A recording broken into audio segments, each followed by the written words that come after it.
Welcome to another episode of Earth is Our Home with Dr. Thomas Blaine. Today, we're going to be looking at the February 27th, 2022, the UN issued Part 2 of its sixth assessment report from the Intergovernmental Panel on Climate Change, IPCC. So stay tuned.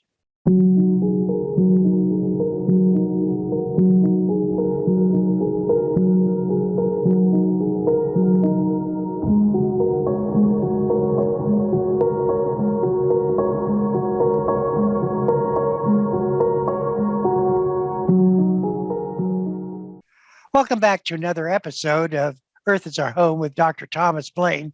Dr. Thomas Blaine is an associate professor with the Ohio State University Extension Program, and we're going to be looking at a very important and significant report. It's issued Part 2 of its sixth assessment, and Tom's going to talk more in detail about how significant this report is.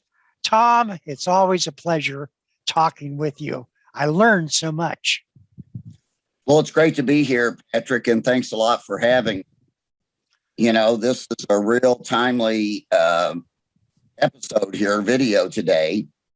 A few weeks ago, we did a summary of the U.S. Army report where the Army has laid out its plans for dealing with climate change, for operating in a warmer world, and so forth. And I hope folks will go back and look at that, especially if they didn't get a chance to see it the first time. But, rewatching these videos is good because, at least for me, a second time around, I'm watching something, I tend to gain a lot. Tom, you're a associate professor with the Ohio State University Extension Program, and you're a faculty person. Is that correct? Yes.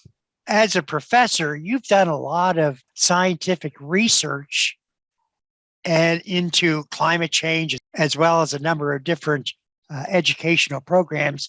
And as a scientist and as a researcher, you have found that these reports that we're going to be talking about today are so important. I really enjoy more my episodes where I explain the global climate engine and El Nino and La Nina, things like that. But I do have an obligation to the public, Patrick. I have an obligation to review each one of these major reports when it comes out. Now, over the past few decades, this is only the sixth Intergovernmental Panel on Climate Change, IPCC, of the United Nations. This is only their sixth report. They come out with one every 8 years or so. So a lot of the things that we find in the report are things that we've discussed on Earth is Our Home, but that's okay because, reviewing those things is important. But I really have an obligation when a report comes out from the U.S. Army or from the United Nations on the status of global climate change and what they're going to do about it or what they're planning. I have an obligation to go over that with the audience. So, yes, I do stay abreast of these reports, and I think it's important that we have them on Earth is Our Home. And I think it's important to note that this report is not just a few pages. This is part 2 of the sixth assessment report. The assessment report together is called AR6, and it's from the IPCC, Intergovernmental Panel on Climate Change. This one is part 2, which is impacts, adaptation, and vulnerability. And like you just got finished saying, this document that was released at the very end of February, 3,676 pages. A lot to go over. The part 1 was published in August of last year, called The Physical Science Basis for Climate Change, for warming. Why the planet is warming physically. And then the current release is part 2 of AR6, and it's called Impacts, Adaptation, and Vulnerability. And just this part is 3,676 pages. I don't recall the length of part 1. Then also part 3 will be released in April, just coming up next month now, called Mitigation. And the synthesis report will be published in September. So altogether, these reports, I don't know, they could total 10,000 pages as far as I know. They're very thorough, very exhaustive. They cover all the dimensions really you can imagine of climate change. I would also imagine that it's just not somebody's theory, but this is actual research that is being done. And conclusions are based on the scientific values. Am I correct? Yes, you are correct. The number of citations in these reports, it's astronomical. You know, they have literally dozens of people co-author this. Maybe it's a list of authors, but each one of these has literally dozens, maybe even into the hundreds of authors and co-authors on it. And it is meant to be rather exhaustive to go through pretty much everything that's been done, climate change. I would imagine that in your polling through the different pages, et cetera, perhaps there's a few impacts or a few adaptions or vulnerabilities that you'd like to discuss. One of the features, like I said, of the report is it is very extensive. And you have, discussions of the impacts of climate change for every single region of the world. So you can click when you go to the table of contents, and we're going to have the link to the report. One of the things you'll notice, it's got impacts of climate change for every single region of the world. Impacts of climate change as the world warms, they're not uniform. Changes in certain areas are different from those changes in other areas. Some areas are going to get more precipitation. Others are going to be more prone to drought. Some will get heat waves or last an extended period of time, and some won't. But you can go through the contents and just pick out a chapter or something like that you might want to read or look at. But today I just want to go over some of the structure of the report and some of the things that's in it. One thing, it has a summary for policymakers and a technical summary. The report divides its time frame into 2 time frames. One they call the near term, which is 2021 to 2040. The next they call the mid to long term, 2041 to 2100. Now, on here, I've generally used different time frames in different episodes. A lot of times I go out to 2050 as the intermediate term that I talk about. And I talk about what's liable to happen between now and 2050, and then mention things about the longer term. But their 2 time periods are like this, out to 2040 and then out to 2100. One characteristic of the report is the emphasis that we've discussed. This key number of 1.5 degrees Celsius, which is about 2.5 degrees Fahrenheit, and comparing that to 2 degrees Celsius, which is about 3.6 degrees Fahrenheit above pre-industrial temperatures. There is a lot of concern that's been expressed by scientists that when we hit either one of those barriers or whatever you might want to call it, that we're going to set off some feedbacks that are liable to cause warming to accelerate then beyond that. So many scientists are urging that we try to keep below the 1.5 degrees C barrier. Others are saying it's too late for that because we've already warmed 1.1 degrees C. That's about 2 degrees Fahrenheit above the pre-industrial baseline.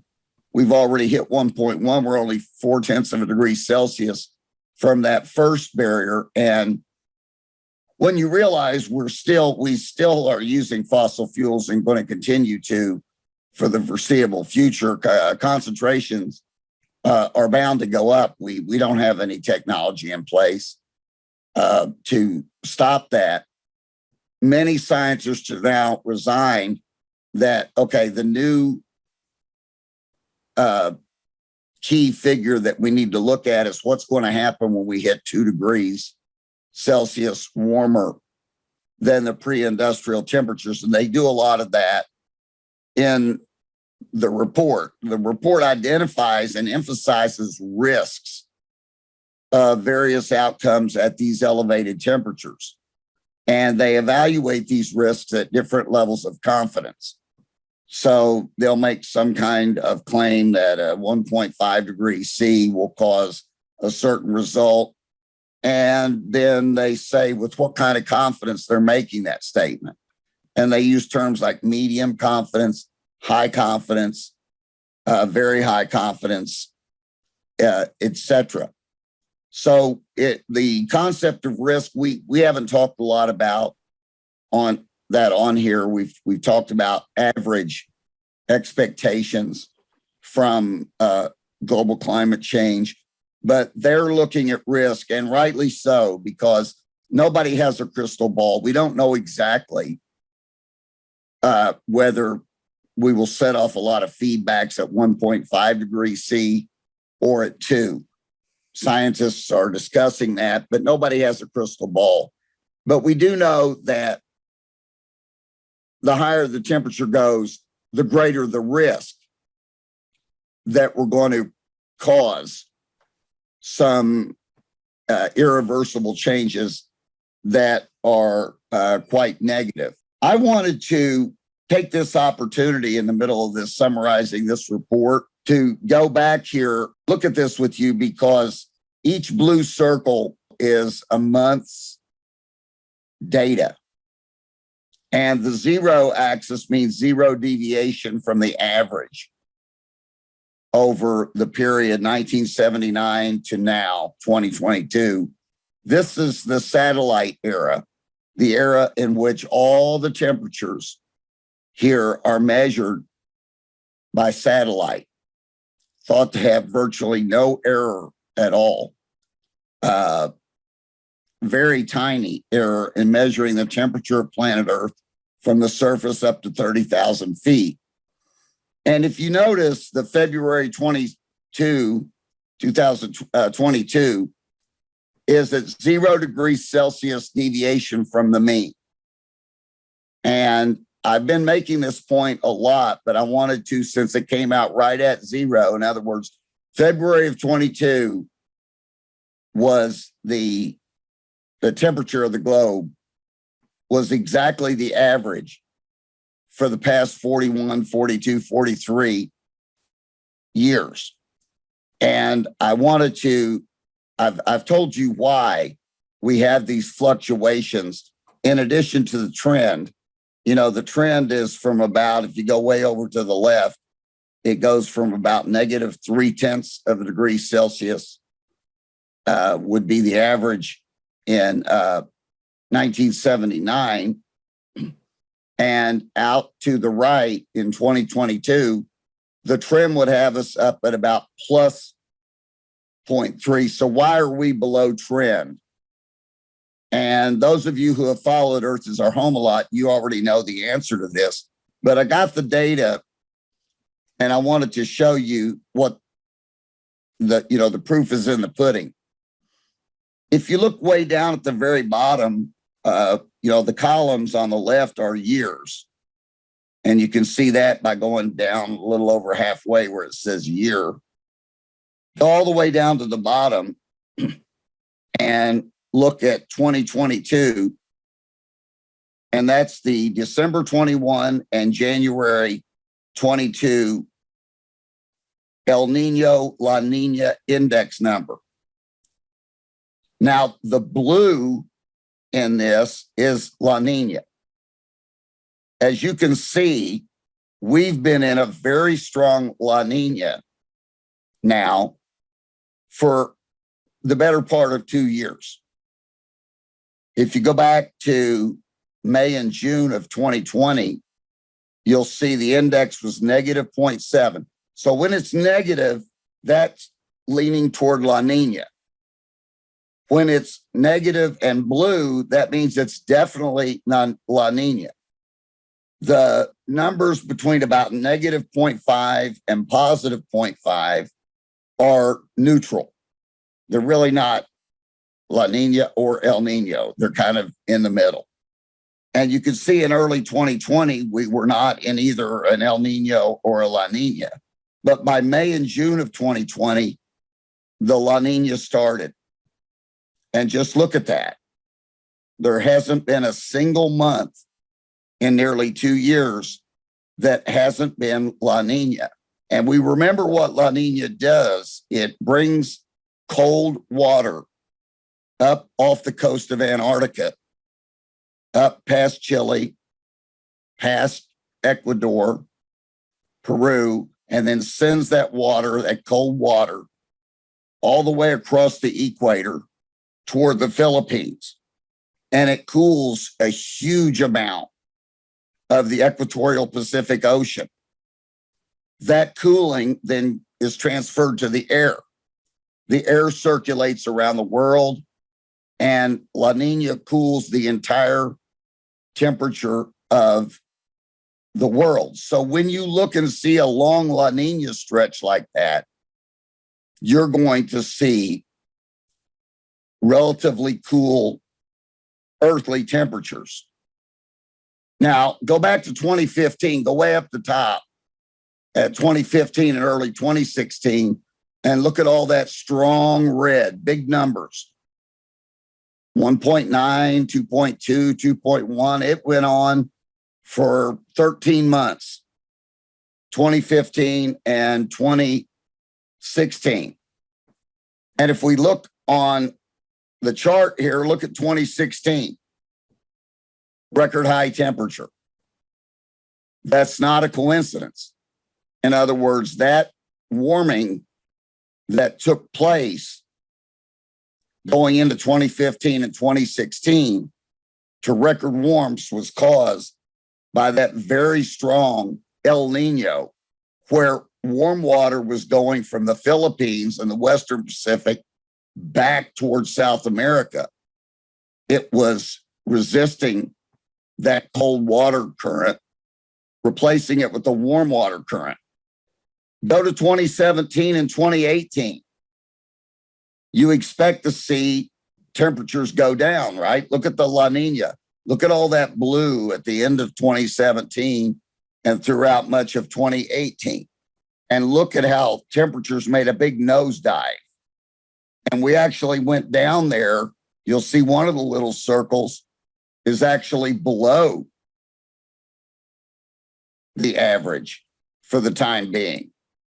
It didn't mean global warming had stopped or paused or anything like that. Some people will tell you that. They'll say, well, look, temperature was below average, but the temperature was below average in late 2017 or 2018 because it was a very strong La Nina.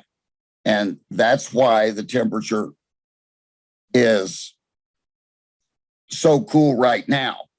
Well, it's just a matter of time before El Nino comes back. And when El Nino comes back, we will go above trend and we will surpass those numbers that you see at the peak at 2016 and so forth. We will surpass those. So keep in mind, we do have a trend that's going up that's caused by humans adding CO2 to the atmosphere. But we have these ups and downs along the way caused by El Nino and La Nina. And I wanted to show you this with the El Nino La Nina index. Again, blue is La Nina, That means the equatorial Pacific is cold. Red is El Nino. That means it's warm. The current's coming from the warm part of the Pacific way over near the Philippines. It's going from the Western Pacific to the east, as opposed to La Nina, where it's going from South America way out and taking that cold Antarctic water out there with it. Now, I wanted to get back to the report and summarize some of the things you said. This one part of the summary says human-induced climate change, including more frequent and intense extreme events, has caused widespread adverse impacts and related losses and damages to nature and people beyond natural climate variability. So people say, well, there's always been climate variability and disasters, droughts, and things. But the report is saying that we are now seeing changes that are beyond natural variability. Some development and adaptation efforts have reduced vulnerability. Across sectors and regions, the most vulnerable people and systems are observed to be disproportionately affected. That includes a lot of poor, low-income people living in low-lying areas.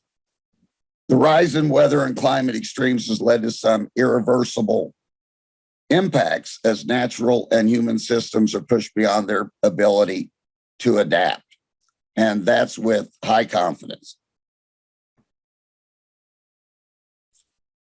If global warming transiently exceeds the 1.5 degrees Celsius in the coming decades, and remember, we're already there at 1.1, or later with an overshoot, then many human and natural systems will face additional severe risks compared to remaining below 1.5 degrees C. And they say that with high confidence. Depending on the magnitude and duration of overshoot, some impacts will cause release of additional greenhouse gases, medium confidence. Some will be irreversible even if global warming is reduced. And they say that with high confidence. And of course, they're talking about release of methane, additional greenhouse gases, primarily methane, but also water vapor. So those are the kinds of statements that you'll find in the report. There is the website where you can find it, the AR6, or you can Google Sixth Assessment Report IPCC. Feel free to call me or email me if you have questions. And we'll probably do another study when the April part 3 of the Sixth Assessment comes out sometime in April. And we'll look forward to going over that. Hey, we're talking with Dr. Thomas Blaine. Dr. Thomas Blaine is an associate professor with the Ohio State University Extension Program. Tom, I continue to learn a lot, and I really appreciate your bringing up those significant parts. Well, thanks for having me. I enjoy doing Earth is Our Home.